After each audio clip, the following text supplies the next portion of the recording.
Viete, ako úspešne stratiť už získaný obchod?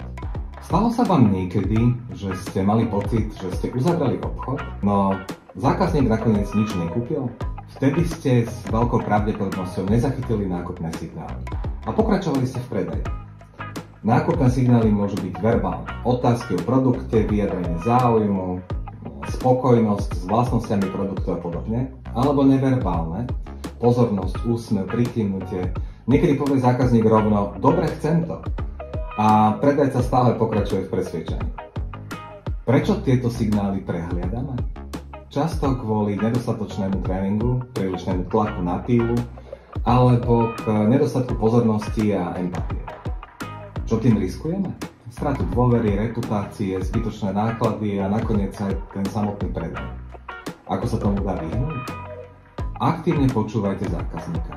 Správne načasujte ukončenie predaja. A ukončite, keď zákazník je rozhodnutý o kúpe.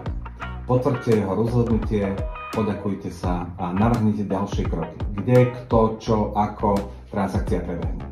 Úspešný predaj nie je o presviečaní, ale o počúvaní a rešpektovaní potrieb zákazníka. Viac sa dozviete v článkoch na blogu alebo na kontakte.